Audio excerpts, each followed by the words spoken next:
Meus irmãos e irmãs, 13º domingo do tempo comum. Mais uma vez, eu, Padre Djalma, da Diocese de São José dos Campos, venho partilhar com você a palavra e eu quero começar proclamando o Evangelho desse domingo, que é do evangelista São Marcos, que estamos vendo nesse ano B. Naquele tempo, Jesus atravessou de novo numa barca para outra margem. Uma numerosa multidão se reuniu junto dele e Jesus ficou na praia. Aproximou-se então um dos chefes da sinagoga, chamado Jairo. Quando viu Jesus, caiu a seus pés e pediu com insistência: minha filhinha está nas últimas, vem e põe as mãos sobre ela, para que ela sare e viva. Jesus então o acompanhou. Uma numerosa multidão o seguia e o comprimia. Ora, achava-se ali uma mulher que há 12 anos estava com uma hemorragia. Tinha sofrido nas mãos de muitos médicos, gastou tudo o que possuía. Em vez de melhorar, piorava cada vez mais. Tendo ouvido falar de Jesus, aproximou-se dele por detrás, no meio da multidão, e tocou na sua roupa. Ela pensava: se eu ao menos tocar na roupa dele, ficarei curada. A hemorragia parou imediatamente e a mulher sentiu dentro de si que estava curada da doença. Jesus logo percebeu que uma força tinha saído dele e, voltando-se no meio da multidão, perguntou: quem tocou na minha roupa? Os discípulos disseram: estás vendo a multidão que te comprime e ainda perguntas quem me tocou? Ele, porém, olhava ao redor para ver quem havia feito aquilo. A mulher, cheia de medo e tremendo, percebendo o que lhe havia acontecido, veio e caiu aos pés de Jesus e contou-lhe toda a verdade. Ele lhe disse: filha, tua fé te curou, vá em paz e fica curada dessa doença. Ele estava ainda falando quando chegaram alguns da casa do chefe da sinagoga e disseram a Jairo: tua filha morreu, por que ainda incomodar o mestre? Jesus ouviu a notícia e disse ao chefe da sinagoga: não tenhas medo, basta ter fé. E não deixou que ninguém o acompanhasse, a não ser Pedro, Tiago e seu irmão João. Quando chegaram à casa do chefe da sinagoga, Jesus viu a confusão e como estavam chorando e gritando. Então ele entrou e disse: por que essa confusão e esse choro? A criança não morreu, mas está dormindo. Começaram então a caçoar dele, mas ele mandou que todos saíssem, menos o pai e a mãe da menina e os 3 discípulos que o acompanhavam. Depois entraram no quarto onde estava a criança. Jesus pegou na mão da menina e disse: Talita cum, que quer dizer: menina, levanta-te. Ela levantou-se imediatamente e começou a andar, pois tinha 12 anos, e todos ficaram admirados. Ele recomendou com insistência que ninguém ficasse sabendo daquilo e mandou dar de comer à menina. Palavra da salvação. Glória a vós, Senhor. Meus irmãos e irmãs, eu partilho a liturgia da palavra, cujo ápice é o Evangelho. Por isso estou proclamando o Evangelho. Mas vamos também mencionar as leituras. E eu começo, após invocar o Espírito Santo, citando a primeira leitura do livro da sabedoria. Mas vamos pedir que o Espírito Santo nos ilumine. Ó Espírito Santo, dai-me um profundo amor ao Sacratíssimo Coração de Jesus, a fim de servi-lo de todo o coração, com toda a minha alma, com todas as minhas forças. Ouvimos esse Evangelho que fala de uma situação de enfermidade e de uma situação de morte.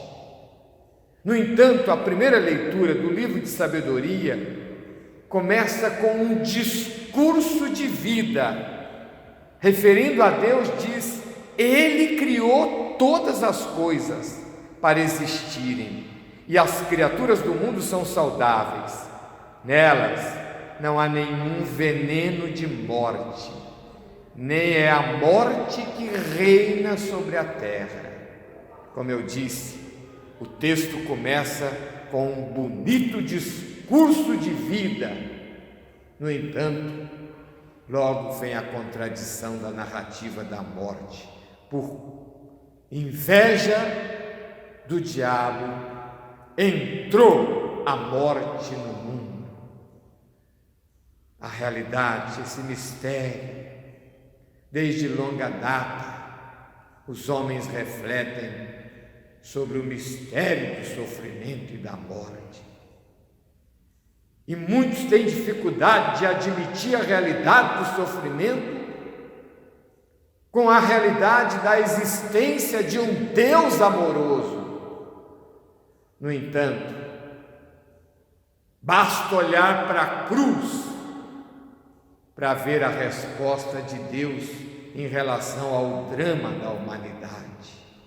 Ele não olhou do púlpito, ele entrou na cena da existência humana pela encarnação, marcada pelo sofrimento, e realizou a redenção da humanidade mediante o sofrimento. Como disse o Papa São João Paulo II, quando redimiu a humanidade pelo sofrimento, redimiu também o sofrimento. Agora, a raiz da enfermidade é o mesmo Papa São João Paulo, que no documento sobre o sofrimento humano reflete o seguinte: o homem sofre por causa do mal, que é uma certa falta, limitação ou distorção do bem. Poder-se-ia dizer que o homem sofre por causa de um bem do qual não participa, do qual é, num certo sentido, excluído, ou do qual ele próprio se privou. Ou seja, Deus não é autor do sofrimento. Pelo contrário, Ele se solidarizou. Não ficou olhando do púlpito, mas desceu à realidade da existência humana pela encarnação. E São Pedro diz nos Atos dos Apóstolos que ele passou fazendo bem. Passou fazendo bem. Ele se debruçou, como no Evangelho de hoje, sobre a realidade do sofrimento. Esse Evangelho narra quando Jesus caminhava para a casa de Jairo, atendendo ao pedido em favor de sua filhinha, uma mulher se aproxima com um drama existencial muito profundo. Diz o Evangelho, há 12 anos sofria de uma hemorragia, gastara todo o seu dinheiro com médicos que não conseguiram curá-la. Pensemos, meus irmãos e irmãs, no drama desta mulher. No drama desta mulher. Por certo, perdeu o esposo por essa situação, por não poder ter intimidade com o marido. Além de tudo, a lei, exatamente pelo sangue da hemorragia, a lei a considerava impura. Ela nem ousa tocar em Jesus, toca na veste de Jesus, porque era considerada impura e sabia disso, e nem se apresentou. Preferia ficar no anonimato. Só se apresentou quando Jesus perguntou: quem o tocar? E o amor de Jesus a curou. O amor do Sagrado Coração de Jesus restaurou a sua saúde, tão buscada, tão esperada. Meus irmãos e irmãs, a segunda leitura de hoje, da segunda epístola aos Coríntios, exorta: conheceis a generosidade de nosso Senhor Jesus Cristo, de rico que era, tornou-se pobre por causa de vós, para que vos torneis ricos por sua pobreza. Ele se encarnou, ele se humilhou, ele se quenotizou, como diz o verbo grego, para vir fazer o bem, curar, perdoar, libertar, e assim fez em relação a essa mulher. A grandeza do amor de Jesus. Ele não se contém em amor, e ele, já com o pedido de Jairo, o chefe da sinagoga, que clamara pela sua filhinha, e que depois no cortejo tem a notícia da morte da sua filhinha de 12 anos, a partir que Jesus escuta a súplica desse pai desesperado, ele encabeça um cortejo triunfal de vida.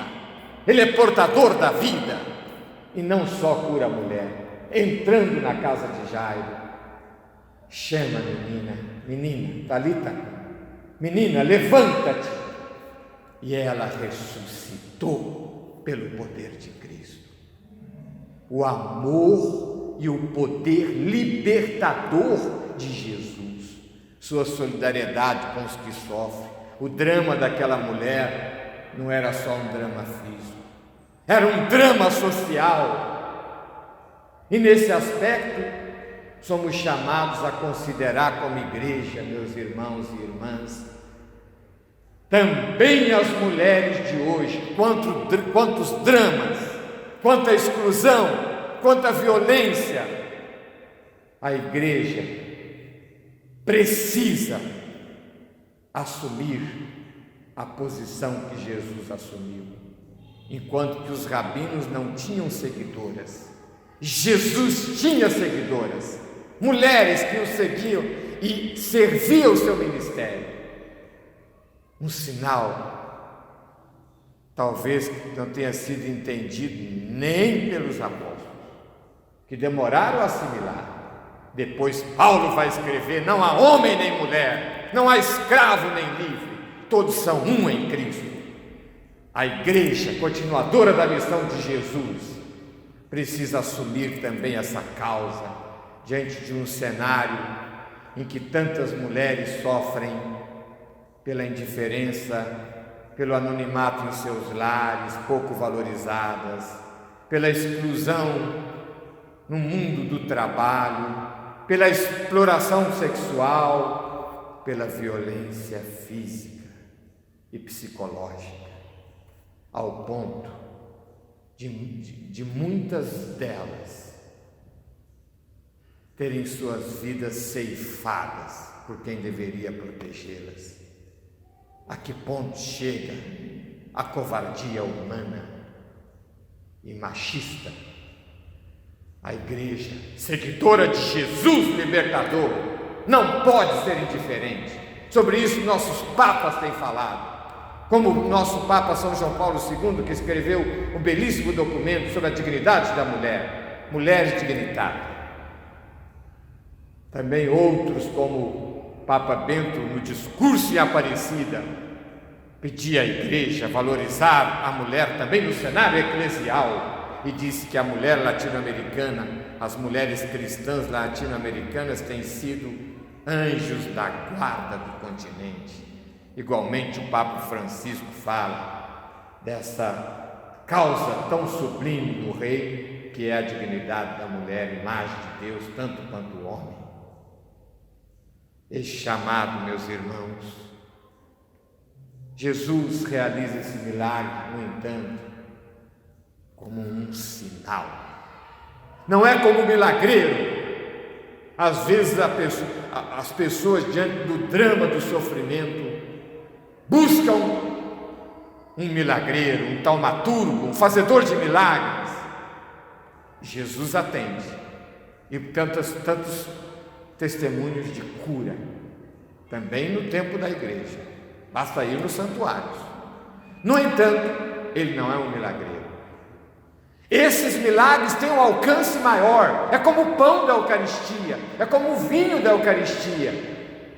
Para além dele, Jesus está apontando para algo muito maior, a dignidade da pessoa humana, o seu amor de pastor, e igualmente apontando para a realidade além morte. Quando ressuscita esta menina de 12 anos, mostra que triunfa sobre a morte e que a morte não o vencerá. Mas ele oferece uma resposta mais profunda para o drama que sempre inquietou o coração humano: a transitoriedade da vida, a realidade da morte. Nesse momento, meus irmãos, nesse tempo de pandemia, quantos dramas! Estou com uma prima internada com câncer grave, tendo inclusive convulsão. Ela perdeu 2 filhos com essa pandemia. 2 filhos. Fui visitá-la, ela só chorava. E ali, depois de pouco tempo, aparece o câncer nela. Ela está internada e tendo convulsão. Quantos dramas! Porém, a essas famílias em luto, ou que estão sofrendo o drama da enfermidade, com todo o temor que essa enfermidade causa, deixamos a mensagem da esperança, porque o nosso Deus é um Deus de vida e não da morte. Ele é Deus dos vivos e não dos mortos, como ele mesmo disse no Evangelho. Então, mesmo com a dor da separação, mas a certeza de que a morte não tem a última palavra, nos reergue e enche o nosso coração de esperança. Coloquemo-nos, meus irmãos e irmãs, nesse momento em oração. Acompanhe essa oração que eu vou fazer. Senhor, se tu passas de novo, não morreremos para sempre. Se tu nos vês, não veremos mais as sombras do sepulcro. Se tu nos ordenas, nos levantaremos de novo para a vida. Ó Deus da vida e vida dos que creem, aumenta nossa pouca fé, anima nossa esperança, ajuda-nos a testemunhar-te frente aos que morrem e não esperam. Alenta nosso último alento, de tal maneira que, ainda desconcertados por esse peso da morte e a angústia do sofrimento, possamos, a teu manto, aproximar-nos e, desde a pobreza de nossa fé, receber novamente a graça da vida. Amém. O Senhor esteja convosco, Ele está no meio de nós. Desça sobre vós, sobre vossas famílias, a bênção de Deus Todo-Poderoso, Pai, Filho e Espírito Santo, e permaneça para sempre. Amém.